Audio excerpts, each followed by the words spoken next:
Bang, mungkin Abang sudah melihat lagi maraknya kembali kasus ini dan persatuan antara Rasman dan Nikita Mirzani kembali meramaikan publik lagi nih Bang.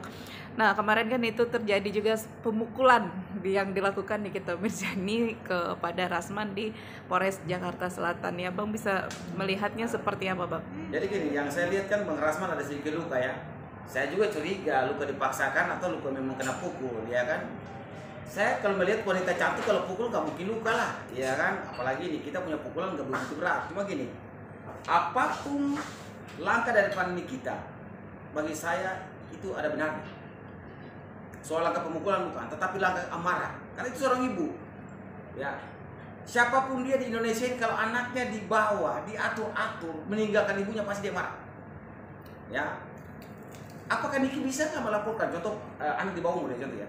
Bisa nggak dipidanakan itu orang yang bawa anak dia? Ini resiko terhadap perbuatan melanggar hukum yang dilakukan oleh setiap orang yang berusaha menjauhkan anak daripada ibunya. Gitu. Kenapa harus berjalan dengan anak orang? Ya, ini yang perlu saya sampaikan bahwa persoalan pemukulan itu kalau saya di posisi Nikita, saya bukan pukul 1 kali. Saya tambah 2 kali lagi jadi 3 kali, gitu aja. Artinya Abang setuju dengan tindakan dari NM sendiri, Bang? Jadi gini, itu respect seorang ibu. Ya, respect seorang ibu karena sakit hati kalau anaknya ya dilindungi dan dijauhkan dari seorang ibu gitu. Siapapun ibu di seluruh Indonesia, kalau dia biarkan anaknya ya dijadikan tembenturan dengan ibunya, pasti dia marah dan kita pasti dia marah, ya kan? Jadi urusan keluarga jangan kita terlalu campur jauh, gitu aja saya itu. Ini kan Bang, kemarin kan gini Bang, Loli itu kabur itu karena memang dia sudah tidak betah ya Bang, tidak betah karena disatukan dengan ODGJ, pasien HIV gitu kan, terus sama juga open BO gitu. Itu dia merakanya dia udah nggak betah di rumah aman itu, dan itu sudah berlangsung selama 5 bulan ya kalau nggak salah, itu kan dia di sana gitu Bang. Artinya dia pergi ke rumah ke kantornya Bang Rasman, dan Rasman mengantarkan dia untuk lebih aman ke Polres gitu. Tapi Bang, tahan dulu Bang. Jadi gini, Nggak apa-apa, gak usah, di bawah aja Bang. Di bawah aja Bang. Jadi gini, kalau soal persoalan seperti itu, ya itu bagian daripada cara-cara hukum, ya kan? Itu mungkin hak si anak itu, ya kan? Untuk meminta pendampingan hukum. Tetapi kita juga harus lihat bagaimana tidak menyakiti hati seorang ibu. Gitu. Jangan terlalu berlarut-larut dengan situasi yang mana seorang ibu yang lagi bersuara untuk anaknya. Jadi gini, sejak lahirnya Undang-Undang Perlindungan Anak, kan anak Indonesia banyak yang nakal. Banyak anak-anak di sekolah melawan gurunya, anak-anak melawan orang tuanya. Karena anak mau bebas, tetapi pada saat anak mau bebas tetapi offside daripada didikan, keluar daripada cara didikan, maka hal-hal ini bisa saja terjadi. Jadi saya rasa bahwa Bang Rasman kalau yang membawa ke kantor polisi juga harus tahu, jangan sampai mengabaikan ibunya. Ya, ibunya itu juga manusia tuh. Perlulah Bang Rasman menggunakan cara-cara pendekatan kekeluargaan sebelum ambil langkah hukum dan seperti itu aja. Oke. Tapi melihat ya seperti ini, akhirnya Nikita Mirzani juga dilaporkan atas kasus penganiayaan. Jadi gini, berbeda ya. Kalau memang kasus penganiayaan tadi kemarin kan saya udah lihat wanita seperti Nikita Mirzani itu kan perempuan, manusia seperti raksasa ya, seperti raksasa kayak gitu. Gak mungkin biarkan pukulan kecuali dia sengaja untuk dipukul. Iya kan? Saya curiga itu. Rasman sengaja dipukul supaya luka gitu. Jadi Bang Rasman janganlah acting lah. Pukulan itu bisa Anda tangkis gitu. Nggak usah Anda biarkan pukulan masuk. Atau saya curiga minta buat pihak kepolisian buka CCTV supaya rekonstruksi pemukulan itu. Saya curiga juga di situ. Jadi seperti itu saya bagi. Bang, tapi begini menanggapi polemik antara Niki dan anak ini kan bisa dibilang cukup panas, bahkan menyeret beberapa nama, salah satunya mantan sahabatnya juga ikut terseret dalam polemik ini. Jadi polemik anak dan orang tua saya tidak mau bawa ya. Saya hanya melihat dari pandangan hukum.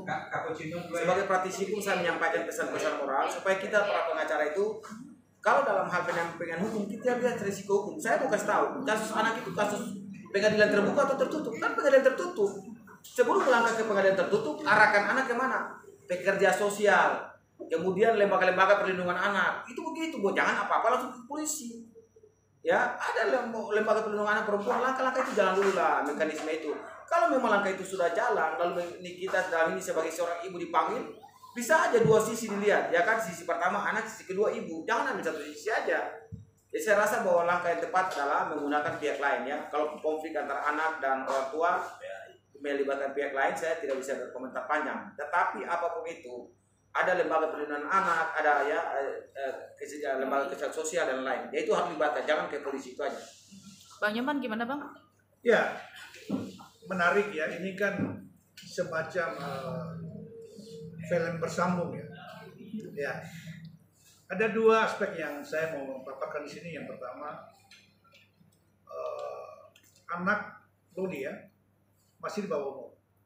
Lalu dia keluar dari tempat rehab ya, lalu mencari seorang lawyer.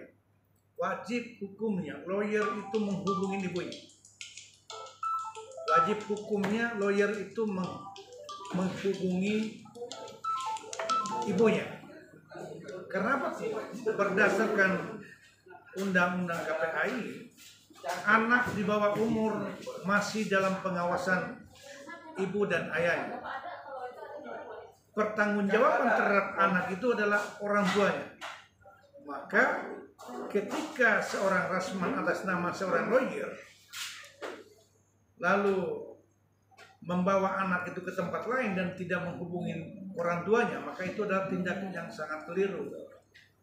Yang pertama, Rasman atas nama lawyer tidak memiliki, tidak sah ada hubungan hukum dengan klien yang belum cakap secara usia.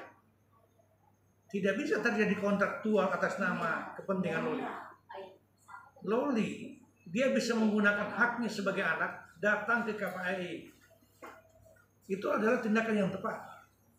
Bukan datang kepada lawyer. Nah, di sini lawyer dituntut kebijaksanaan bahwa apapun saya sebagai lawyer, ada hak yang lebih tinggi daripada itu adalah ibunya. Maka sangat disayangkan Rasman tidak melakukan hal itu. Terus ini Tunggu. Oke.